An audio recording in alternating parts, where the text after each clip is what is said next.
Howard arrogantly confronted me with an ultimatum. A useless wife who can't even do household chores. I'm divorcing you. I'll leave the kids with you. Understood. Here's the divorce papers. Without hesitation, I thrust the divorce papers at Howard. My name is Lindsay Walters, and I am 35 years old.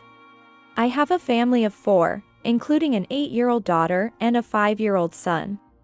I'm technically a housewife, but during the day, I engage in stock day trading. It seems to suit me well, as I sometimes make about $2,000 a day. My annual income might be around $400,000. I also run a blog about stock trading, which has quite a few readers. My husband, Howard, knows I trade stocks, but probably doesn't think I earn that much.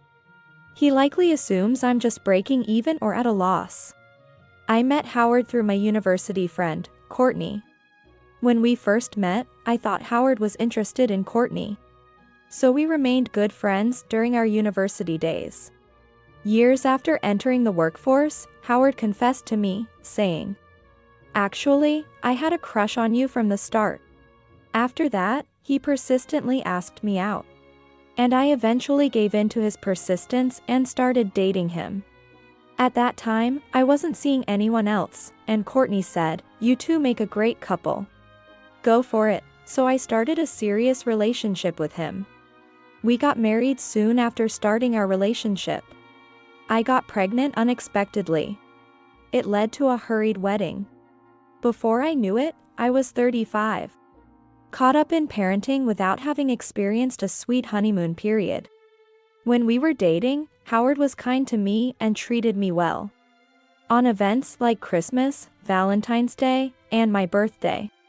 He always booked fancy restaurants and gave me presents and bouquets.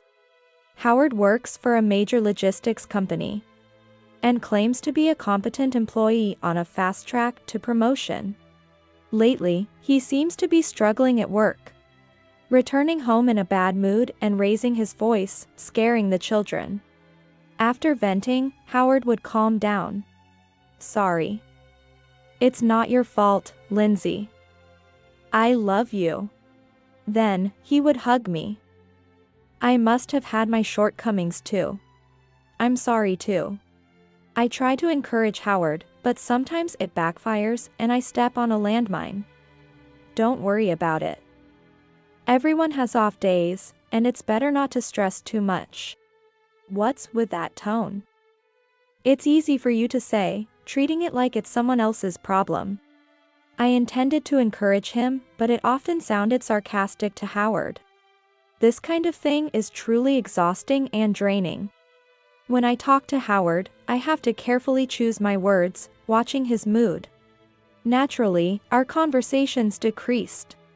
I have a lot I want to discuss about parenting and the house, but it's difficult.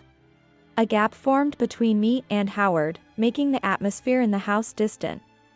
That's when I got in touch with Courtney. Courtney has always been selfish and greedy since our student days. Always wanting what others have. She was also good at flattering men. She had taken away several acquaintances' boyfriends with her cunning. Courtney treated me normally because I wasn't interested in men and didn't have a boyfriend. Surprisingly, Courtney was straightforward, and we got along well. I thought she was my only female friend from university. So, I decided to consult with her. I thought Courtney was the best person to ask about men. Well, that turned out to be a mistake. After a long time, I contacted Courtney and arranged to meet up again. After a long time, I met Courtney, who hadn't changed since our student days. She still dressed and made up in a way that would appeal to men, with the same old mannerisms. I was surprised by her lack of domesticity, but then learned she was divorced and single, without any children. As soon as I sat down, I quickly started consulting Courtney, which turned more into venting than asking for advice. Courtney empathized with my story. "Lindsay Walters, the atmosphere gets so heavy when it's just the two of us. That must be tough." "I got it, I'll talk to him. Leave it to me." I decided to rely on Courtney. She confidently said, "Just wait and see, like you're on a big ship," patting her chest with confidence. About a week after meeting Courtney, Howard started coming home late. Initially, he said he was going out for drinks with colleagues about once a week. But soon, he began returning late more frequently, 2 or 3 times a week, without contacting me. A month after consulting Courtney, Howard threw an unbelievable remark at me as he was leaving for work. "Courtney contacted me. She said she wants to talk, so I'm going to meet her. Don't bother with dinner for a while." What did Howard mean by, "don't bother with dinner for a while"? What do you mean by "for a while"? Howard smirked for some reason. "You consulted Courtney about me, right? So, I'm going to take my time and talk to her every day." Why was Howard looking at me triumphantly? His eyes seemed to say, "I'm going to cheat openly, so don't complain." I didn't mean to give Courtney a reason to have an affair with Howard. Howard left with a half smile, leaving an ominous remark. "You set this up, remember that." As I spent my time anxiously, Courtney finally called. Sorry. I was meaning to contact you. What's with this impeccable timing?" Even though I had been eagerly waiting for Courtney's call, it only increased my anxiety. Courtney's voice sounded carefree, almost as if she were humming. I felt awkward and replied with just one sentence. "I trust you, Courtney." After hanging up, I sighed deeply. I wanted to trust Howard more at that moment. But Courtney's tone made me feel uneasy. Perhaps that's why I spoke to Courtney in a way that was like setting a boundary. It was my way of asking her to make me believe in her. Despite my worries, Howard returning late became the norm. The children also got used to Howard not being around. At first, they kept asking, "Where's Daddy? Where's Daddy?" But now, they don't even ask. They were never close to Howard, who was always harsh towards me. Then, one day, a decisive event shattered my earnest hope.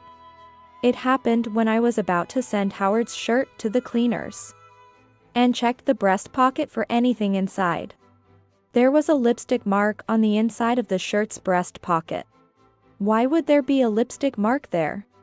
It's a spot that wouldn't get marked unless it was intentional. I remembered telling Courtney that Howard had a habit of stuffing receipts into his breast pocket. Moreover, the lipstick color matched the one Courtney wore that time. What a thing to happen, this was Courtney's declaration of war against me. I shook my head. No, this isn't right, this was Courtney's declaration of victory. I remembered what Courtney used to say during our student days. "When I take what I want, I make sure the other person knows. I make them understand that I've made it mine."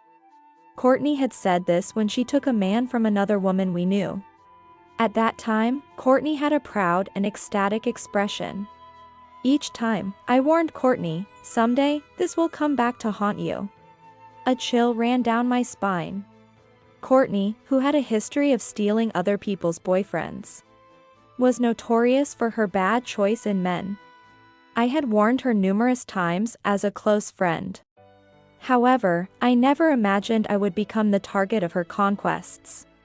I was greatly disturbed and nearly panicked, but I tried to keep my composure. Holding Howard's shirt, I headed to the dry cleaners. As I waited at the traffic signal on the main street, a young boy, looking about elementary school age, walked towards me with an unsteady gait. He didn't seem to be playing around, and I wondered if he was feeling unwell. The main street was busy with large trucks and construction vehicles, and the wind pressure as they passed by was intense. The boy stumbled as he neared me. Unfortunately, a large construction vehicle passed by, and the boy was almost pulled onto the road by the wind pressure. Instinctively, I reached out to him. "Watch out," thought. I pulled the boy onto the sidewalk, swapping places with him. A large rear wheel of the construction vehicle loomed in front of me. I felt a huge impact, but I have no memory of it. When I regained consciousness, I saw an unfamiliar ceiling. There was also the smell of disinfectant. My head was foggy, and I couldn't muster any strength in my body. I made eye contact with a woman in a white uniform who seemed to be a nurse. The nurse looked into my eyes and then hurried away with the sound of her shoes echoing.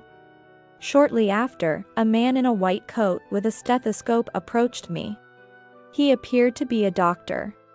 The doctor-like man asked, "How are you feeling? Do you know your name?"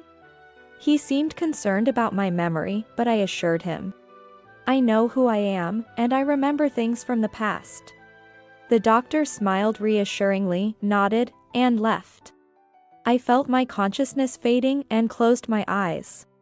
When I woke up again, my consciousness was clearer, but my body was in pain. Everything hurt, but my toes felt especially painful. The ceiling was different from before. There were sounds of people around. I must have been moved while asleep. A nurse appeared with a man. The man, seeing me, started to cry and deeply bowed his head. Confused, I looked at the nurse. The nurse informed me, "This man is Alex Morris, the father of the boy you saved." I felt relieved in my heart, thinking, "So he's safe. Thank you so much. I'm terribly sorry for causing you such a severe injury." Alex kept bowing and apologizing repeatedly. I was just glad the child was safe, and I harbored no resentment for my injury. Alex's child, who I pushed out of the way, had only suffered a minor scrape on his knee. He was fine and had gone to school that day, planning to visit me later. I made a request to Alex, to which he happily agreed. A nurse came and said that the doctor would explain to the family. I gave Howard's mobile number for them to contact, as my smartphone was shattered. All I had with me was the shirt for the dry cleaners and my wallet. After a while, Howard arrived. He glanced at the nurse beside me and then exaggeratedly showed his concern. "Are you okay?" "I came as soon as I finished work." "The kids are with your parents." Though he seemed concerned, I wished he had come before finishing his work. And I wasn't the only one who thought so. My parents' house was quite far from here. I won't be able to see my children for a while. Howard always plays the part of a loving husband in such situations. His actions are always guided by how others perceive him. Just as Howard arrived, the doctor came to explain. The doctor gave me a devastating diagnosis. Unfortunately, we had to amputate both legs below the knees. I couldn't comprehend what the doctor was saying. My feet were in pain. How could I have no feet if they hurt? I was filled with disbelief. But my toes hurt. The doctor explained that it was phantom limb pain. He said it was a symptom that would trouble me going forward. Tentatively, I lifted the blanket to look at my feet. Indeed, there was nothing below my knees but the sheet. More than panicking, I was bothered by Howard's smirk when the doctor explained this. Courtney entered the room right after the doctor left. She was the last person I wanted to see right now. I was more concerned about these two than my own legs. "Oh dear, poor thing. Did you get my message?" Courtney looked down at me with a sneer, as if she was above me. The message must be the lipstick-marked shirt. I sighed heavily. "You two must be really close to plan this together." I spoke with a tone of disgust. Courtney's timing was too perfect. She must have been waiting in the hallway. She appeared at the most impactful moment. Her calculation was so blatant that I was astounded. I addressed Howard and Courtney with a laugh. "Were you watching from the hallway? I could see your skirt hem from here."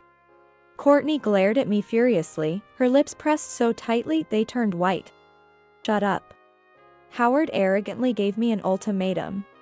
"A useless wife who can't even do household chores. I'm divorcing you. I'll leave the kids with you." Understood. "Here's the divorce papers." I immediately handed the divorce papers to Howard. He must have been surprised. He started this, yet here I was, handing him the divorce papers. Why do you have divorce papers? You can download divorce papers, you know? Didn't you know that? I printed them at the convenience store downstairs. Howard, stunned, took the divorce papers. You're a defective person who can't cook or do laundry. I'll demand $30,000 in compensation. Why was Howard demanding compensation? Just to be clear, what about property division? Howard sneered at me. Don't be ridiculous. Why should I give any property to a defective person? I thought I had one. I clenched my fist subtly, keeping it hidden. Okay. That's fine, Howard. Courtney, make sure you don't regret it. Howard had never seen me speak so coldly. He was frozen. Courtney looked displeased, biting her nails. I glared at Howard and Courtney, speaking calmly and emotionlessly. I appreciate you coming, but you're both a nuisance to everyone. Please leave.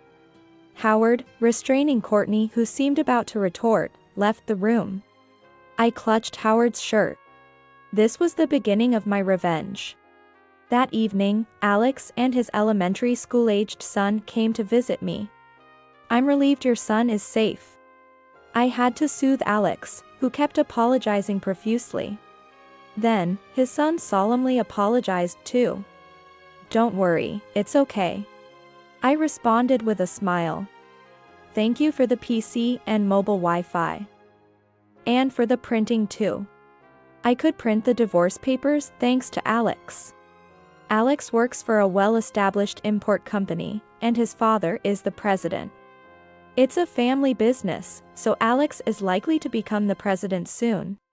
Alex's wife passed away due to illness when their son was 3, and since then, Alex has been raising him alone. His son suffers from severe hay fever and isn't very physically strong, making him introverted and overly considerate of others, often suppressing his own feelings. Alex handed me a piece of paper with his contact information. I was surprised when I saw it. Are you related to Courtney, by any chance? The address was the same as Courtney's family home, and her last name was also Morris. You know Courtney? She's my sister. The boy I had saved was Courtney's nephew. I was struck by how small the world seemed. Courtney was the daughter of a company president. I was shocked to realize she was a wealthy heiress. Alex looked at me with concern. Did Courtney do something to you? Alex knew about Courtney's reckless behavior with men, and had cleaned up her messes since their student days. He suspected Courtney's bad habits might have played a part. When he heard about my need for divorce papers, I hesitated to talk about Howard, but Alex asked his son to buy some juice and snacks from the store. Once his son was out of earshot, I started talking about Howard. Alex listened intently, his nods and posture reflecting his kind and serious nature. And I found myself sharing everything that was on my mind. So, for now, this shirt is my only piece of evidence. Alex looked sad. I'm sorry my sister has caused you trouble. I don't know what to say. Alex felt as if it was his fault, but it wasn't him, it was Courtney and Howard who were to blame. When Courtney got divorced, there was a lot of trouble. I thought she had learned her lesson, but... Alex clenched his fists tightly, hitting his thigh with his bald hand. The stories I heard about Courtney from Alex were beyond my imagination. Every time Courtney snatched someone's boyfriend, their parents had to apologize. There were incidents involving married men. And not just once or twice had they paid compensation. The worst was when Courtney was married herself, and her affair was with another married man. The man's wife was pregnant at the time, leading to a significant scandal. Ultimately, it was resolved with a substantial compensation payment. But Courtney was nearly disowned, with a warning that one more issue would lead to being cut off from the family. From what I heard, Courtney hadn't changed at all. She hadn't learned her lesson. Alex offered to help me with my revenge against Howard and Courtney. It seemed strange that the victim and the perpetrator's family would join forces. But Alex couldn't forgive his sister. Alex was adamant about disowning her, a decision discussed with their parents. Given Courtney's attitude, she probably never imagined her family would take such drastic action against her. Howard likely had no idea that Courtney's family was on my side. First, we needed to gather more evidence of the affair. Alex arranged for me to meet the company's legal advisor. This lawyer had helped clean up after Courtney's past exploits, knowing everything about her, which was reassuring. I couldn't wait to see Courtney's surprised face. I decided to move to a private room. It would be problematic to proceed with my plan around other patients. The private room was more expensive, but I had savings from day trading. A few days later, Howard and Courtney came. They reported that they had submitted the divorce papers. Howard was surprised to find me in a private room, but I casually said I didn't want to bother others with my groaning. Howard smirked darkly, perhaps imagining the severity of my condition. Stupid, really. Jumping out like that and losing your legs. Courtney, far from sympathizing, began to torment me. Really, Lindsay, you've always been so unlucky. Howard and Courtney must have expected me to burst into tears. Courtney even started to pull out a handkerchief from her handbag. I kept a composed face and spoke coldly and sarcastically. Right. I was unlucky to think of Courtney as my best friend. And even more unlucky to marry Howard through her introduction. I sighed. Howard and Courtney looked as if they had bitten into a bitter bug. They were confused that I didn't cry but instead fought back. You don't work, can't do household chores, I have no use for a defective person like you. Pack your things and leave the house as soon as you're discharged. Howard raised his voice, perhaps feeling outmatched. Understood. But since I've become a defective, I'll have to ask a service to help me. Howard looked taken aback, perhaps expecting me to cry and plead. Do you understand? You're being thrown away and kicked out of the house by me. How will you survive? Howard seemed to be feigning concern now. I struggled to suppress my laughter at his confusion. I don't think I owe you any worry as a stranger now. Howard blinked in disbelief. He and Courtney must have expected me to cry and apologize, but they were left swinging at air. They left the room, shoulders slumped. Make sure you pay the $30,000 in compensation. I muttered to myself as I heard Howard's parting shot, the real hell awaits you too. 2 months after the accident and after rehabilitation, my discharge from the hospital was decided. Howard had informed me that he remarried Courtney, a matter of no concern to me. I executed my plan against them. Then, on the day of my discharge, Howard called me. At first, I ignored the calls, but they kept coming from morning to night. There were 17 missed calls. Thinking it was time, I answered the phone. As soon as the connection was made, Howard's angry voice filled my ears. Finally answering, huh? What's the meaning of this? I switched to speaker mode. You seem to be in a hurry, what happened? I spoke deliberately slowly and calmly. Howard seemed irritated by my attitude and began to rattle off quickly. I have a lot to say, starting with the house. A real estate agent just came and said the lease is cancelled, and I need to leave immediately. They even said to leave the furniture and appliances behind. What's going on? I responded with laughter. Oh, that's because the apartment is in my name. We're divorced, so I just cancelled the lease. The cancellation had been arranged a little earlier. Today was the eviction date. The real estate agent must have been surprised that the move wasn't in progress. Moreover, the apartment come furnished. Nothing could be taken out. After the call ended, Howard and Courtney arrived at the hospital.